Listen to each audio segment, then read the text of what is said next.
Good morning, everyone, and welcome to NorthStar Community, our online and in-person service.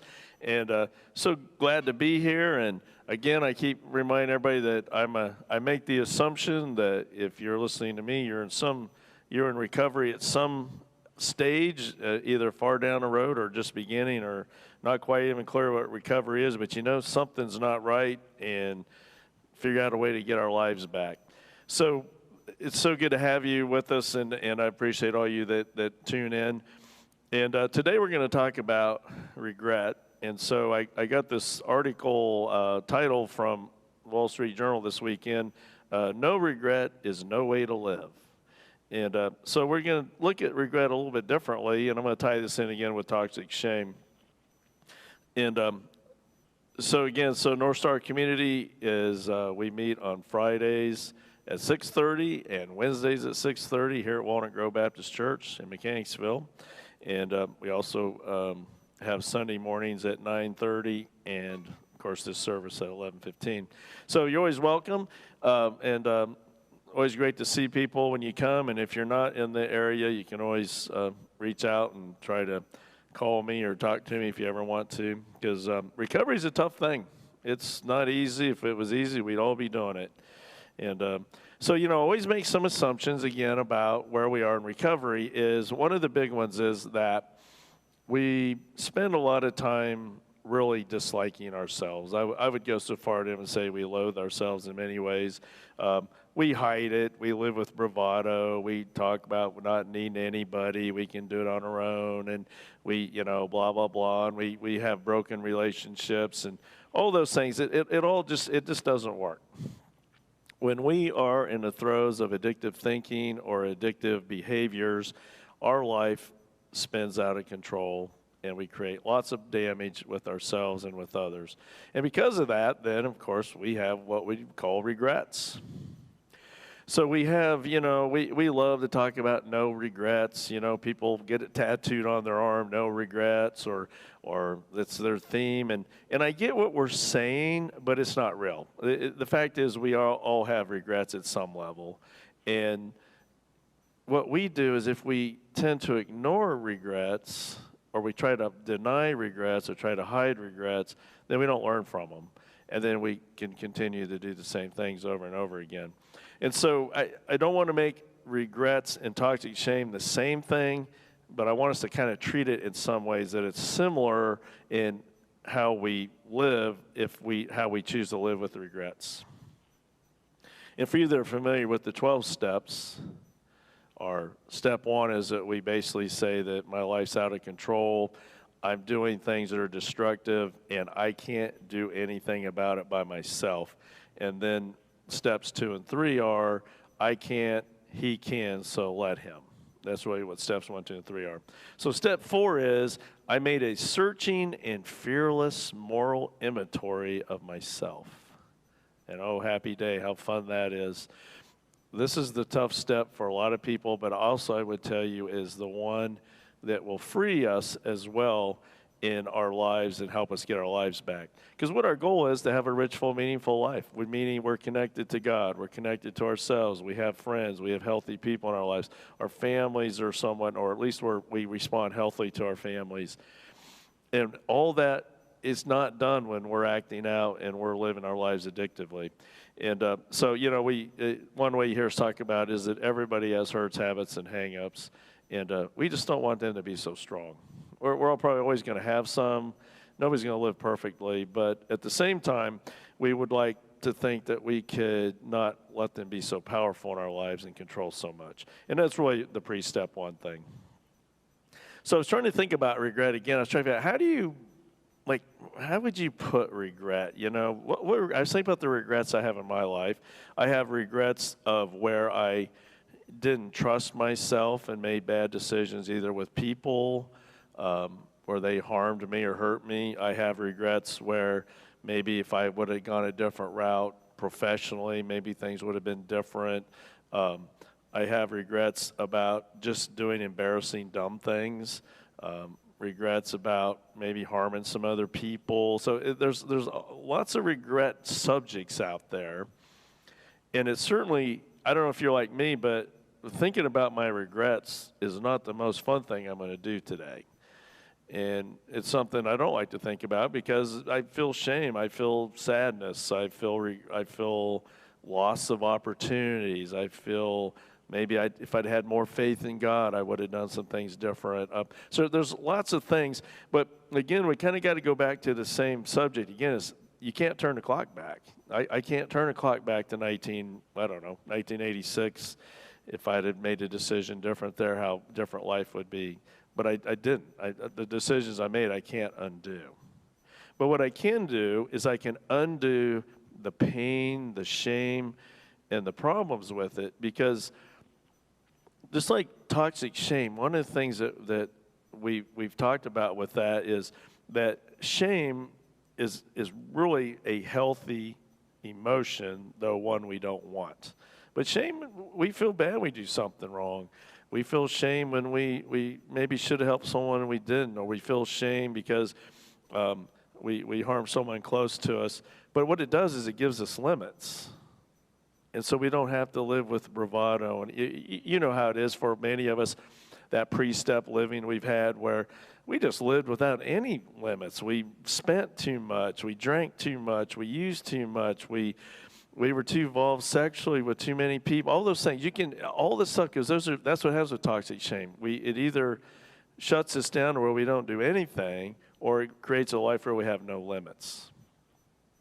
So this is kind of the same thing. If we can make ourselves look at regret, some of the regrets we have that drive us today, then we can learn from them and move on. So I'm going to read Psalm 32. I read this last week. I'm going to read it again just because it fits pretty well here. And again, this is about King David. If you want to know more about him, you can read about him online. There's all sorts of stuff about him. He was the king of Israel, considered probably one of the greatest kings of all time. But with his greatness came about as much dumbness and selfishness and all that goes with that. So David was always kind of like this in his life. Really good, not, and then really bad, really good, really bad. That's kind of how he did things. And so he's writing here about the joy of coming clean, about that step 4, writing down the things that we regret, that searching inventory. And that's what he did after he had really kind of incomprehensibly big harm when he, like I always refer to as the Bathsheba affair, is he's king, he should be on the battlefield, but he's 50 years old, maybe it's time to not be out on the battlefield all the time. And so he stays back, and then they're having a big battle, and so his army's out there, and he happens to be in his room, and he looks up over on a rooftop of another place, and he sees Bathsheba bathing, and so he orders her to come see him, and then, of course, we know what happens from there. And she becomes pregnant. Uriah, her husband, he brings him back from the battlefield and tries to get him to go home to Bathsheba, and so that they won't know that, so he'll think it's his child instead of David's. And he because of Uriah's strong value system, he refuses to go home, and he says, no, I'm going to go. I'm not going to sleep in the comfort of my house when my soldiers are out on a field in their miserable conditions, so he slept outside. David tried getting him drunk so he'd go home to Bathsheba. Nothing worked. So David resorted to having Uriah put in the most dangerous part of the battle area, the most aggressive part, the one that most likely people would die. And of course, Uriah was killed by enemy soldiers. So then David tries to ignore it, and he tries to put it away. And for about a year, he lives with this and, acts like nothing's wrong. Well, then Nathan the prophet comes to him and basically accuses, tells him what he's done, that God knows, and accuses him of being terrible. And David gets it. And that's what made David so good. And so what we can all learn from David is that no matter what you've done, as long as you have a heart to love God and to reach out to God, God loves you no matter what you do. But that's how you can connect with God. And that's what we talk about, rich, full, meaningful life, is when you actually have a spiritual life, that you believe that there is something bigger out there, an entity that loves you, wants what's best for you. And that's pretty big, because what we do is we walk around with a lot of regret and a lot of shame, blaming ourselves for all the bad things that's happened, and nobody will love us. Our family hates us. God is going to smite us down, and that's just not who God is. So David now is writing Psalms 32 in kind of a good place. He's saw his transgressions. He's seen what he's done bad. And what he's doing, he's talking about how coming clean is what's made it so much better. And we know that. That's what we talk about in recovery all the time. Get around people who want what's best for you, and you can get past the regrets and the toxic shame. So let me read this real fast. This is out of the Message version, so it's a little more, written a little bit more in a modern language. Count yourself lucky, how happy you must be. You get a fresh start, your slate's wiped clean. So isn't that good? That's what he's saying. Hey, just own it. Confess it. That's all you got to do. Count yourself lucky. God holds nothing against you, and you're holding nothing back from him. That's the formula, guys, right there. Trust enough that God loves you no matter what you've done, and if you'll come clean and talk about it, you can get better. When I kept it all inside, my bones turned to powder, my words became day-long groans. And if I use my language here, when I kept it all inside, I turned to my hurts, habits, and hang-ups, and even got more destructive and destroyed myself even more. The pressure never let up. All the juices of my life dried up. So I quit living. I just started defending and protecting. Then I let it all out. I said, I'll come clean about my failures to God. Suddenly, the pressure was gone. My guilt dissolved. My sin disappeared. Now, I can't say that if you're going to really confess that just suddenly it's all going to be gone. But I can tell you the number of people I talked to in my own life, the minute that I was able to look at what I'd done, the minute I was able to face some of the shame and the embarrassment and the regrets, it certainly took power away from them. And I think all of you would agree with that. The minute that you tell somebody, you confess, the minute that you can look at some of the transgressions, some of the things you've done wrong, some things you feel terrible about, it just takes power away from it. Or if things that you're doing now that's destructive and you can't stop it, if you just tell somebody, you can make some of this go away. And let's be honest, we all know this. I'm not saying anything you don't know, but when pre-step one, we're pretty destructive to ourselves and to others. So you can get past this, but you got to talk about it. These things add up. Every one of us need to pray. When all hell breaks loose and the dam bursts, we'll be on high ground untouched. That means we're in recovery. God's my island hideaway, keeps danger far from the shore, throws garlands of hosannas around my neck. When we connect spiritually, when we connect to other people, everything may not go away, but I'll tell you, we may not be untouched, but our lives get better because we are so destructive. We do so many things that we shouldn't when we're in pre-recovery and even in recovery, and there's always today to start over. So you've heard these sayings before, right? Waste no time on regrets. Get rid of the word regret from your vocabulary. Forget regret and just move on. No regrets. Well, it just doesn't work that way. I wish it did, but it doesn't. And for what we do is we add more pressure on ourselves when we hear those sayings, and we think, well, there's something wrong with me, that I'm still feeling bad about some things I did wrong. So let's not forget that toxic shame really distorts our view of ourselves in the world. And so regret is like an addendum to toxic shame, in my opinion. The more healthy we are, the less toxic shame we have, the more likely we can look at regrets in a healthy way. The problem is if we don't do anything, regrets can become like a millstone around our necks, and then we just add to our toxic shame over and over. So we do things. So what's toxic shame? I always kind of look at it this way. We spend our time with negative self-talk. Our inner critic is very mean and nasty to us. We create a mediocre bar at best of expectations in people and life, professionally. So here's mediocre. we hit that, we just go back down. If we go over it, we feel very uncomfortable, and if we're not careful, we just sabotage ourselves to get us back under that mediocre bar. So part of recovery is raising that bar and seeing that it's okay for us to live a rich, full, meaningful life. And of course, if we have toxic shame, we're never enough. We should have done different, should have done better. And some of our regrets may not be real regrets because of the fact that we just don't think we're enough.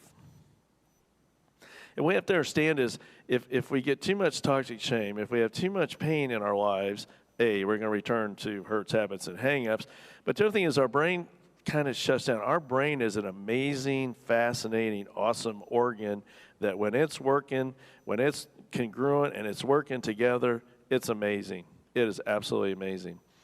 But when we get into our dysfunctional, addictive thinking and addictive behaviors, our brain tends to separate. For many of us, we're fighting off survival only thinking. Why would I care about dreams and hopes when all I'm thinking about today is getting through today and not getting harmed, hurt, or whatever? So, and what happens is our brain will go into survival mode and it doesn't become congruent anymore. So now the brain's working on survival only. So to hear things like rich, full, meaningful life and moving ahead and getting your life in order, that's like threatening almost because I've just got to survive today. So recovery is about keeping that brain congruent and keeping us moving forward, and it's hard to do. And one of the things we do, again, is with step 4. Once you've accepted that I can't, I am powerless, and my life's unmanageable, and there is a power greater than myself that can help me, and that is God, then we can start looking at stuff. So let's look at regrets for a minute. First of all, I put this in the world of perfectionism, is it's unsustainable and it is ridiculous to think that you're not going to have regrets. Just as it is unsustainable and ridiculous to think you're going to be perfect. It's not going to happen. So regret is not dangerous or abnormal. Regret is valuable. Regret feels bad, it feels awful, it feels frustrating, it feels helpless, embarrassing. But you know what? If we attend to our regrets, our future can be brighter. Our today can be brighter. Again, you may have heard us before, if we face our pain, in this case, regrets, not only do we need to do it, it's necessary for us to recover, right? So research shows that when they went out and interviewed people, that one of the most common, in fact, the most common negative emotion discussed was regret. People talked more about regret than anything else. The other thing that they found with a lot of research they did this across countries and people, was that regret is a kind of a prominent and dominant emotion across all walks of life, all countries, wherever you are, everybody has regret. And the other thing that we have to understand is that regret constitutes an essential component of the human experience. So when we're running around saying no regrets, ignore your regrets, don't think about your regrets, that's not real, and it doesn't make us human. What's human is, I have regrets, I feel bad for them, I'm grieving some of them, I'm still carrying that with me, and I need to figure out ways to do differently. So research shows that 5-year-olds barely understand the concept of regret, but by 7 or 8-year-olds do understand regret. Tells you how quickly it comes and how dominant it is. There was a study done in the Netherlands, and they found that their quote was, people's cognitive machinery is pre-programmed for regret. So then you can say, well, maybe God knew what he was doing. Maybe we need regret. And so one of their conclusions from their research was that the true inability to feel regret is associated with brain impairment. So we are hardwired, and if we're healthy, we have regret. Like I said, hardcore sociopaths, I doubt they have much regret. The only regret I've ever heard from a sociopath is they got caught. They don't understand what regret means. So regret is a valuable, hardwired emotion that we all have. And regret makes us better. It doesn't just make us human, it makes us better humans. So research again shows that by us acknowledging our past regrets, guess what? We can learn from them and avert new regrets. That's why I like pain so much for us in recovery. When we feel true pain about what we've done, we feel true pain about the bad things that's happened to us. I don't wish that on anybody. First of all, make sure you hear that. I don't want any of you having more pain in your life. But we need pain sometimes to make us better. I wish there was another way around it, but there isn't. And so when we can put regrets into some form of order, it will help us recover. It will help us get out of that crazy addictive thinking stuff we do. The other thing that research shows on this is that if we own our regrets, it creates more resilience, more strategic thinking, and our performance can be improved by regrets. So rather than, us spending our time eluding, evading, denying regrets, what they found was that people that actually attended to them gave them clarity of thought, more clarity of thought about their own current life right now. So think about it for us in recovery. We can sit here and we can just pound on ourselves over and over about all the things we did when we were using, when we were acting out, when we were breaking people's hearts around us. We can beat ourselves up and we can have all this regret and we can carry it with us and we can try to ignore it. We can try to get high so we don't have to feel anything. If we have our past childhood traumas, all this stuff. But instead, what we're saying is, step 4 is we need to take a searching inventory of ourselves and really look at these things so we can put them away and move on. So we have to figure out ways to reframe our regret. We have to be able to figure out ways to disclose our regret, and then we have to learn lessons from it. That's how you get past this.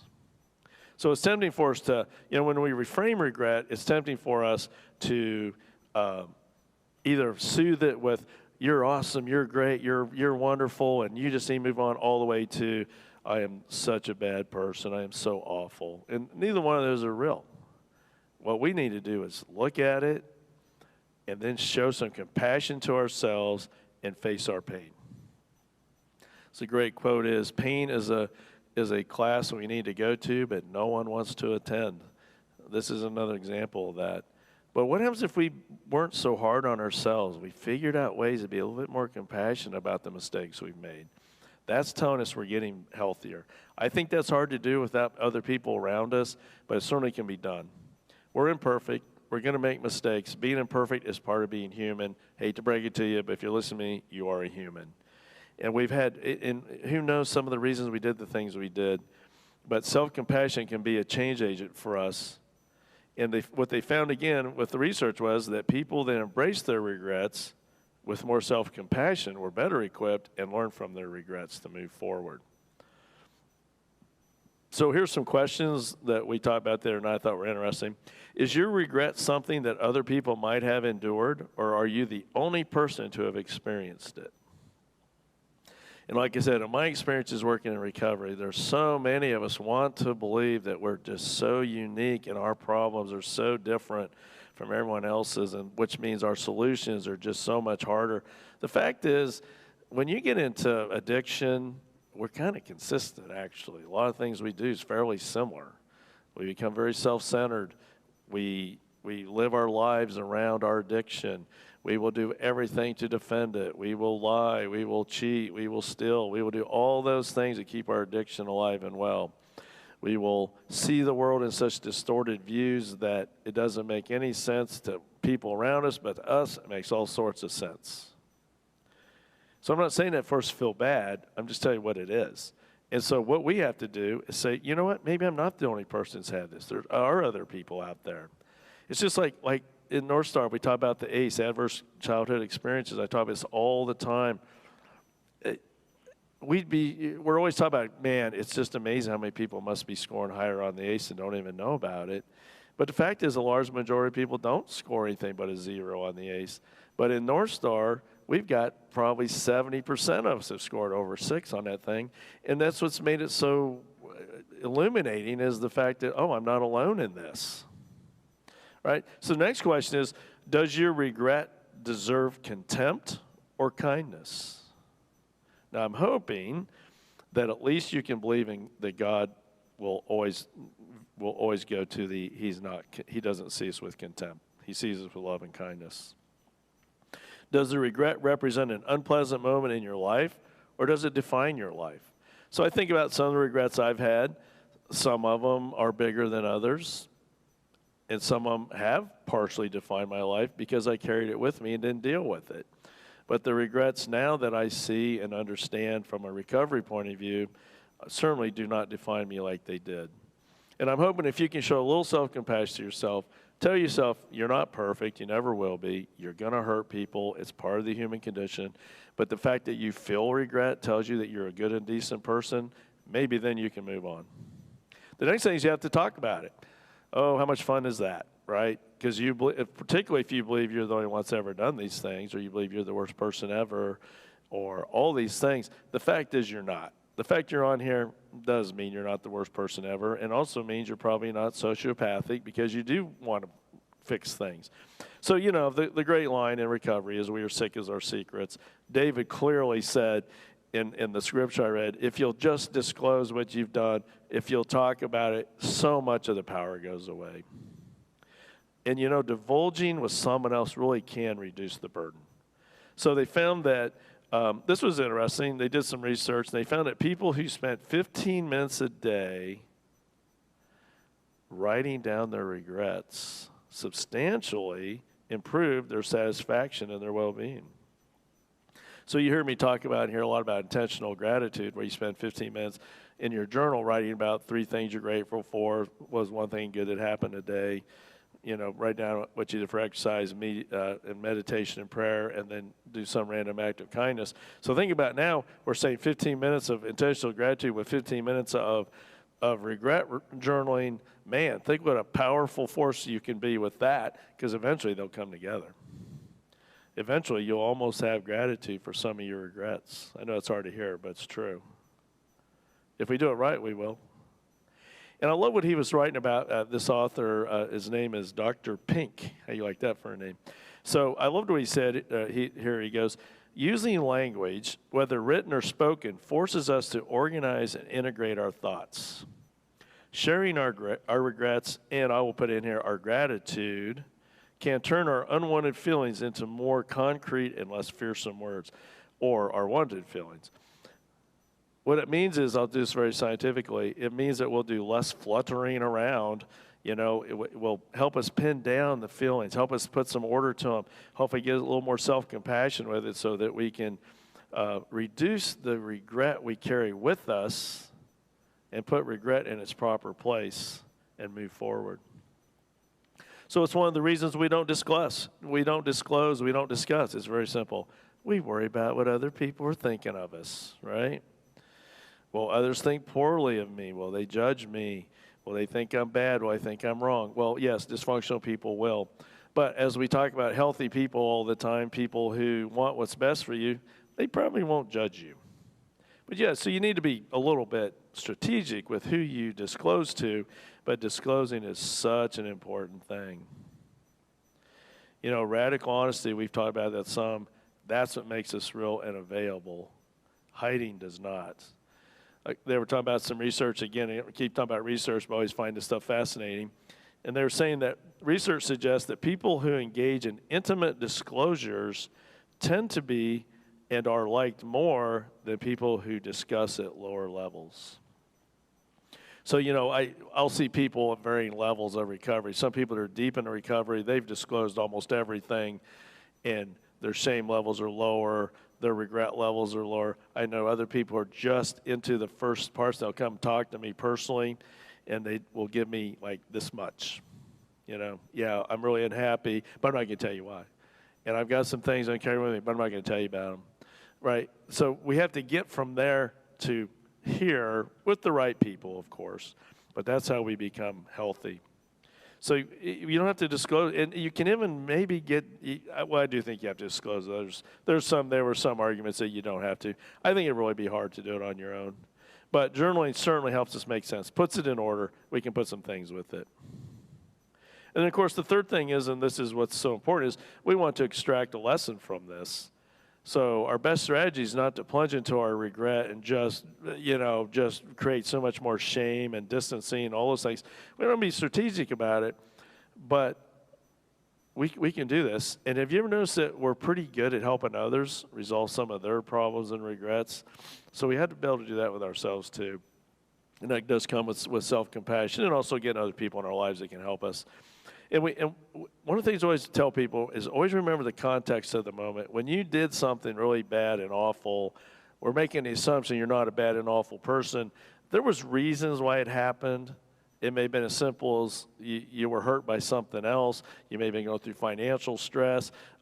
Maybe someone had died. Whatever it is, you weren't at your best is probably one of the reasons why you did something regretful. So don't forget the context piece. It's always easy to forget that and become very judgmental on ourselves when that's not really accurate. In healthy people, that's the other way to do this, is to extract a lesson, is get people who are less enmeshed with the unimportant and distracting details. They want what's best for you. They just focus on what you need to do to move forward. So step back. You can treat your regret as you would a friend's regret, or hopefully you get with friends who help you with this to make you better. So a couple quotes here is, though we would like to live without regrets, and sometimes proudly insist that we have done, this is notoriously impossible if only because we are mortal. So in 1967, James Baldwin wrote, more than a half a century later, as we start to emerge from a period that has forced many of us to face our own mortality, we are learning that regret can offer one of the clearest paths to a well-lived life. So conclude today with face your regrets, look at your regrets, put them in order, let go of the shame, can't turn the clock back, and move forward in some ways. So we always close our meetings with the prayer of serenity, and I'd like to do that again today. Again, if you ever want to contact me, you can call me at 804-746-5081, and you can also email me at csimpson@wgva.church. So let's go ahead and close with prayer of serenity, and I appreciate all of you joining us today. God, grant me the serenity to accept the things I cannot change, courage to change the things I can, and wisdom to know the difference. Living one day at a time, enjoying one moment at a time, accepting hardships as a pathway to peace. Taking, as Jesus did, the sinful world as it is, not as I would have it.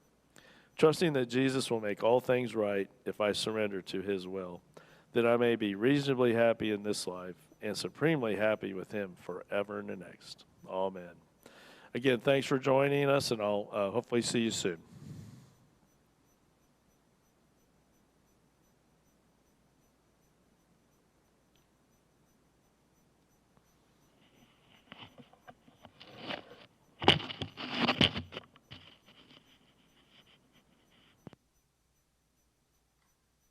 Thank you, Pete.